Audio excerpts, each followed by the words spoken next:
welcome back to our channel. I'm Nikki. And I'm Rachel, and we're the Stitch Sisters. In today's video, we're bringing you a pattern review, and a pattern review for a pretty summer dress.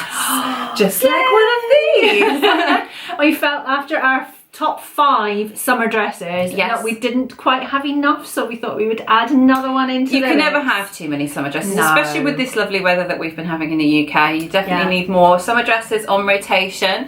And we were thinking recently that there are quite a few of the bigger pattern companies that we've not done a review for. No. And we were thinking that we needed to spread the Stitch Sisters love around. Yes. And make sure we've covered all our bases. And so we decided that we would try a Sew Over It pattern. Obviously, they've got a huge range of summer dresses. They have got a huge.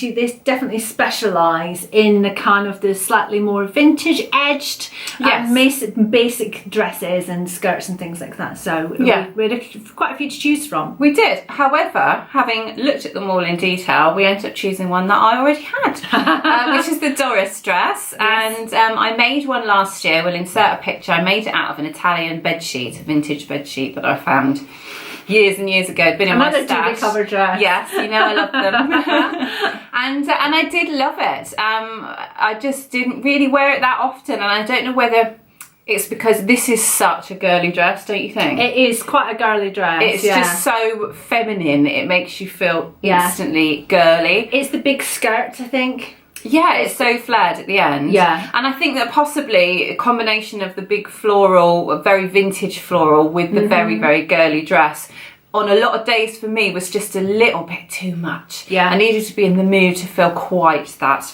uber feminine. And so I hadn't worn it as much as possible, so I decided to give it another go. And I remember at the time I made it, I thought I definitely want to make more in sort of less feminine fabric, and that's when I bought this gingham. Yes. And it's beautiful. Well, it is, but it's not exactly what I had planned. Okay. So I ordered it from FabWorks. I thought it was a standard cotton gingham.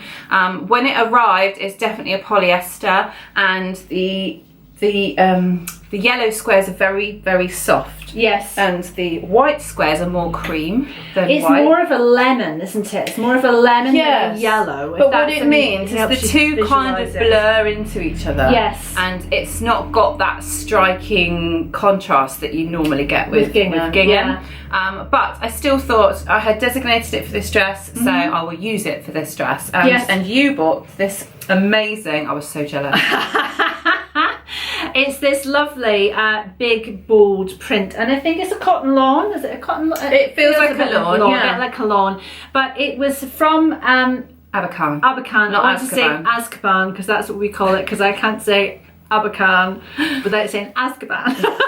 So it was from Azkaban. Yeah. And it was a bargain price of £5 a metre. And they had 3 metres left, which is what I needed. Yes. So it was just meant to be. So it was perfect. And I absolutely love it. I love the bright, bold colours on it. I love the dark blue background. I love the big print. And I absolutely love this fabric. Yes. So, it is one that uses a lot of fabric. It so does. the pattern recommends 3 metres for our size, but I reckon you could probably get away with 2.5, maybe 2 3/4. If you've not got a one-way print. Exactly. And if you're not fussed about which way you cut the pieces, so the skirt pieces, there are 7 of them in total, 4 different pattern pieces, but one of them's cut on the fold, so make 7 skirt pieces in total, but they're kind of that trumpet shape, so they're skinny at the top and then they get quite flared at the bottom. Yes. And that means that obviously they take up quite a lot of space. Now on some fabrics you're going to be able to do that, but it's so wide on the bottom that on most fabrics, even the wider ones, you might not be able to fit them that way. I always err on the side of having a little bit too much is better than having to make your brain hurt trying to make it fit. Whereas I'm always trying to make it fit out of less, always. But then I'm always quite happy with the scraps that are left over. I'll turn them into something else. So I don't mind having a little bit extra. It's not that I buy less, it's that a lot of my stash fabric, I buy it without something in mind. So, so you're trying I grab 2 metres often. These days I try and get 2.5 because I feel like it goes a little bit further and it doesn't rule out some patterns. But it would have ruled out this one. Yeah. That's the thing. And so I haven't got that many 3 metre pieces. No, but it was a nice, quick, relatively quick sew. It is. So let me talk you through the construction. It has a grown-on sleeve, so no sleeve insertion. It's got this scoop neck. The front is in 2 pieces. One overlaps the other. It has tucks just at the waist, so there's no bust darts or anything. There are also tucks in the back. The back is cut on the fold, so there's 1 piece on the back, 2 pieces on the front. You've got facings, and then you've also got a straight facing that goes down the front for your buttons. Now, we were both quite lazy, and I think you can totally get away with this dress because you don't need these buttons to open to be able to get in and out of it. It has an invisible zip in the side. And that means that there's no point in sewing buttonholes that you're not going to use. So Louis literally just sewed the buttons straight through. Exactly, yeah, you might as well save yourself a little bit of trouble. You can add as many as you want. So I've gone for 5. How many have you gone for? I've gone for 5. Well? The pattern has markings for 6, but obviously smaller buttons. So I think a lot of it depends on the size buttons that you've got. If you've got some you love and you want to use, then don't worry about whether it's the right number or not, and don't force it and put like 6 big buttons in if it's going to look silly. So I did a little poll on Instagram to help me decide my buttons because I had too many options. I was going to go for red ones, and in the end I decided to go for covered buttons because I think it doesn't then lock me into a colour scheme, even though I've ended up with red accessories today. If anyone's confused, I just felt like today this is such a girly swooshy dress that I should kind of vintage myself back up a bit. And it's been a while. Felt like doing it today. Yeah, it's been a while that I've had a big flower in my hair. So, although I have realised that in this time I've completely lost the ability to style my hair. So.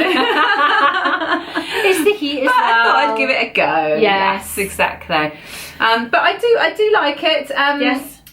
I think I'll wear this a lot actually, although it's very girly. Yes. I think because I decided not to go for the little placket on the back, and I decided not to go for the belt, and what I did is, because it leaves extra room in the back, the little placket, we'll show you pictures of Rachel's, is actually supposed to gather it in, so pull it in at the waist, and I didn't want the fuss of that. I just wanted it to fit me without having to be thinking there's extra bits going on in different places. So I just took it in until it fitted. It does also have the option, you don't have to have the placket on the back, you can have ties that go into the side seams, and that can allow you to tie up the back. To be completely honest, I've always struggled with the sizing for Sew Over It, so I think this one is a size 14, which I found I have to make adjustments for pretty much all of their patterns. And what appealed to me with this one is it is quite roomy in the chest area because there isn't the darts, because there's just the waist tucks. If you're ever unsure, you large bosomed ladies, I was trying to find a nice way to put it. For any of us who have a little bit more going on up there, shifting your bust darts to waist darts will always give you a little bit more movement, because you've got this extra space here that you wouldn't normally get. So that's worth bearing in mind. I think it's really flattering though. And tucks instead of darts can also give you a little bit more room. But yeah, these are pleats rather than tucks, really, aren't they? Because they're sewn all the way. But they're only little. They're only tiny, aren't they? They're not very big. So I went off on a tangent as always and didn't finish telling you the construction. So the skirt has a front piece that's cut on the fold, and then it has 2 side fronts, 2 side backs, and 2 back pieces. So it's 7 panels in total. But it really is quite simple, as long as you make sure you mark all your notches onto all of your pieces. Otherwise they all look very similar, and it's going to be really hard to match up which ones are which. Or just make sure you leave your pattern pieces on until you actually need to sew them. That's the other thing. If there's lots of pieces, that's what I regularly do. If I'm not quite sure which facing is which, I'll leave the pattern pieces on, leave it marked as long as possible. That'll be fast. And if you've got a fabric that's not too light or too sheer, then you can always make a little marking. So sometimes I do that and I label them with the initial of the pattern piece. But this fabric is completely see-through. So I realised this quite soon on, but I'd already kind of made a start with the cutting, and I didn't want to have to wait for new fabric to arrive, and I didn't have any other pieces that were big enough in my stash. So I went with it. It is very see-through, which means you can see the facing, you can see the the button placket, but more importantly, you can see right through the skirt. So I am wearing a slip underneath to make sure that it is decent. Yes. But in hindsight, I should really have just lined the whole thing. Do you think you can go back and retrofit a lining to the skirt at least, or is it? I could. I can't promise that I love it enough to do that, to be completely honest. I kind of feel like it's done now, and this is going to be one of those dresses that I chuck on days when I've worn all my other ones, the ones that I really love. And that's not sort of me criticising the pattern necessarily. I just think it's about what you love. I think it's really nice in you. I think it's really nice seeing you in such a bright colour. Yes. And I mean that in the fact that because there's so much white in it. It's quite, because you very often don't do white tones or that kind of thing. So you tend to be more on the dark end of the spectrum. Yes, I do. With pops of vivid colour. Yeah. So I think it's really stunning on you because it's something very different. Well, it helps that it's summer and my skin's got a bit of colour to it. That's you definitely. I couldn't wear that in any time of year. Yeah, you could. No, but I definitely couldn't. Well, it would blend in with your hair. So yes, I'm not sure I you would could. You'd be a big yellow mess. Yes.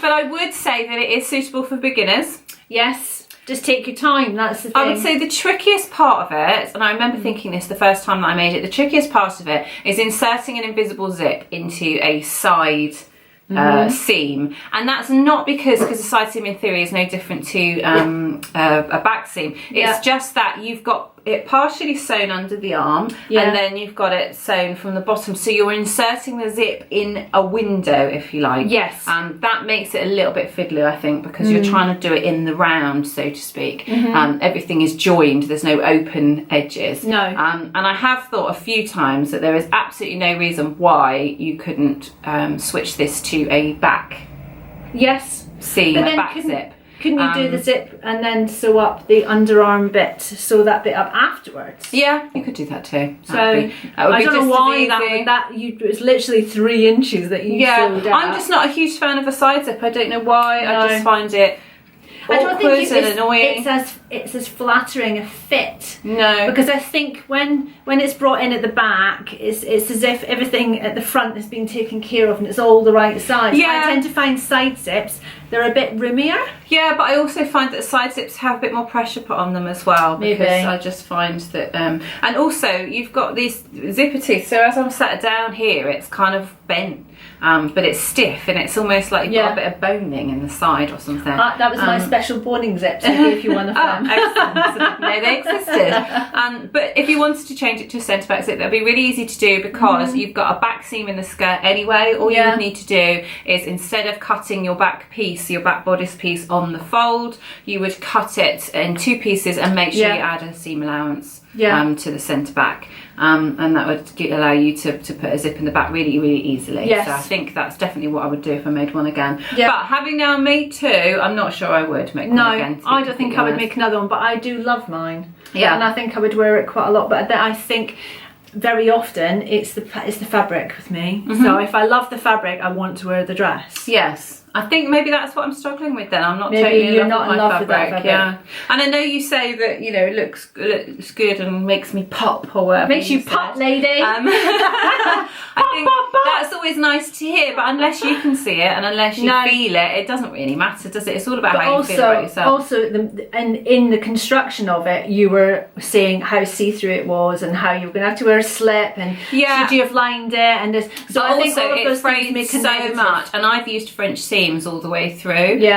Just to help take care of that, but even then it frayed so much, even between the 2 stages of doing one stage of the French seam before doing the second stage, that I was still then having to snip the little frays that were peeking through the French seam. So I think that kind of annoyed me a little bit. I don't know why. A, I didn't line it. B, I didn't sew it on an overlocker or something that would allow me to deal with all of that. Yeah, make it easier than French seams throughout. I don't know what I was thinking. So the skirt's in 7 pieces and I decide to use French seams.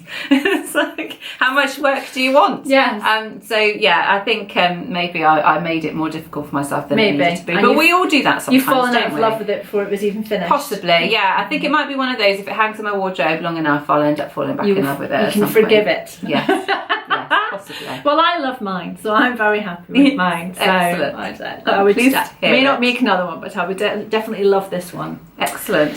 So we'll end with some prancy pictures. Yes, and some twirling. We've got some twirly pictures too. This is such a good skirt for twirling. Yeah, and out and about prancy pictures, not just prancy pictures from my garden, out and about in the village. So we hope you enjoy, and we will see you next time, guys. Bye. And spin.